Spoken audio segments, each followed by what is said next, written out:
PT Asuransi Jiwasraya Persero dipastikan akan dibubarkan tahun ini. Sidang kasus korupsi Asuransi Jiwasraya kembali digelar di Pengadilan Tindak Pidana Korupsi Jakarta. Agenda sidang adalah pemeriksaan saksi. Sebenarnya kasus Jiwasraya ini, mengapa proses penyelidikan dan penyidikan berlangsung cukup lama? Assalamualaikum warahmatullahi wabarakatuh. Halo teman-teman semua. Perkenalkan, nama saya Muhammad Ridho Al-Rashid dari Grup H, kelas AB 4802. Di sini saya ingin memaparkan materi yang telah kami diskusikan mengenai kasus manipulasi laporan keuangan PT Jiwasraya. Dan saya pun tidak sendiri, saya bersama rekan-rekan Grup H lainnya, yaitu Ahmed Hayden, Muhammad Fazil, dan juga Crystal Analis. Masuk ke latar belakang kasus manipulasi keuangan PT Jiwasraya. Kasus Jiwasraya mulai terkuak pada tahun 2018 ketika Jiwasraya gagal membayar polis asuransi senilai 802 miliar rupiah kepada nasabah. Permasalahan tersebut memicu kekhawatiran publik karena Jiwasraya merupakan perusahaan asuransi milik negara yang semestinya mampu menjaga stabilitas keuangannya. Menurut data yang dirilis, kegagalan ini disebabkan oleh ketidakseimbangan antara jumlah kewajiban yang harus dibayar kepada nasabah dan aset yang dikelola. Selain itu, penggunaan instrumen investasi berisiko tinggi turut memperburuk kondisi keuangan Jiwasraya. Lanjut. Oke, di sini kita masuk ke kronologi. Kasus Jiwasraya bermula pada tahun 2006. Saat itu, Badan Pemeriksaan Keuangan atau BPK menemukan adanya manipulasi laporan keuangan PT Asuransi Jiwasraya dengan nilai laba yang direkayasa sebesar 360,3 miliar rupiah. Ketika melakukan audit atas laporan keuangan 2006 hingga 2007, BPK bahkan memberikan opini disclaimer.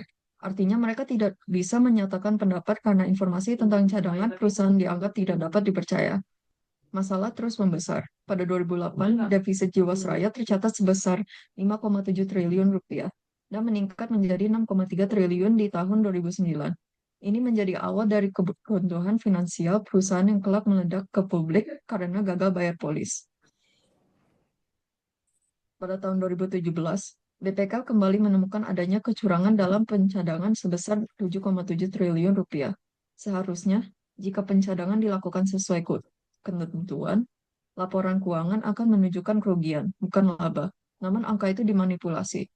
Ketua BPK saat itu, Agung Firman Sapurna, menyatakan bahwa jika pencadangan dilakukan dengan benar, Jiwasraya harusnya mencatat kerugian sebesar 15,3 triliun rupiah. Tak hanya itu, BPK juga menemukan rekayasa dalam transaksi jual beli saham, di mana saham-saham yang dibeli Jiwasraya tidak mencerminkan nilai pasar sebenarnya. Akibatnya, potensi kerugian dari investasi reksadana Jiwasraya mencapai 6,4 triliun rupiah.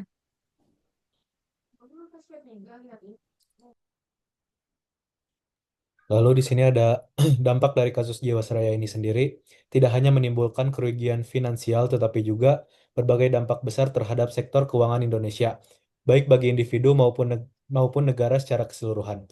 Pertama, ada kerugian nasabah dan negara. Kedua, ada ribuan nasabah kehilangan dana investasi mereka. Ketiga, ada bagi negara, kasus Jiwasraya ini menciptakan beban besar untuk menyelamatkan perusahaan dan memitigasi kerugian yang dialami masyarakat. Lalu ada krisis kepercayaan masyarakat terhadap industri keuangan. Lalu ada kasus Jiwasraya ini memicu krisis kepercayaan masyarakat terhadap sektor keuangan, terutama dalam industri asuransi. Lalu ada ketidakstabilan di sektor asuransi dan investasi. Dan kasus Jiwasraya ini menjadi bukti nyata lemahnya sistem pengawasan dan regulasi di sektor asuransi dan dampak sistematik terhadap perekonomian nasional.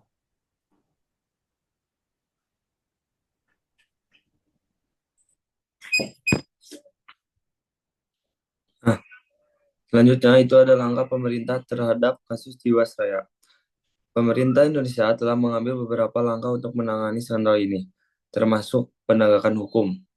Yang kedua, ada Kejaksaan Agung menetapkan sejumlah tersangka, termasuk mantan direksi Jiwasraya dan pihak-pihak yang terlibat dalam pengelolaan dana investasi.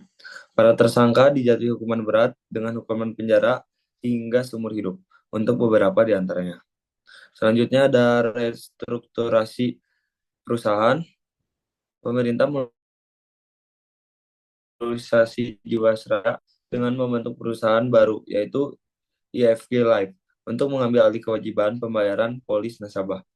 Nah, selanjutnya ada reformasi regulasi, dan yang terakhir, pemerintah dan OJK memperketat pengawasan terhadap perusahaan asuransi dan memperbaiki kebijakan terkait pengelolaan investasi untuk mencegah kasus serupa.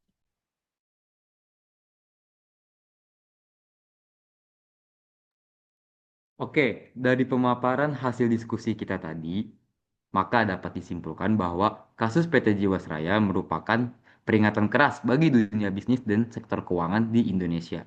Manipulasi laporan keuangan dan pengelolaan dana yang tidak transparan telah menyebabkan kerugian besar bagi negara dan juga masyarakat. Pemerintah telah mengambil langkah-langkah penting untuk menyelesaikan kasus ini dan memperbaiki regulasi di sektor keuangan. Namun, pemulihan kepercayaan masyarakat memerlukan waktu dan komitmen dari semua pihak untuk menerapkan prinsip transparansi, kehati-hatian, dan etika bisnis. Dengan demikian, sektor keuangan Indonesia dapat pulih dan tumbuh secara berkelanjutan. Next.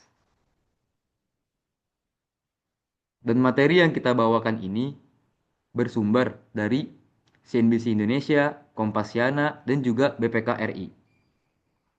Oke, cukup sekian presentasi kami kali ini. Kurang lebihnya mohon maaf. Terima kasih telah menonton video ini. Kami dari Grup H pamit undur diri. Wassalamualaikum warahmatullahi wabarakatuh.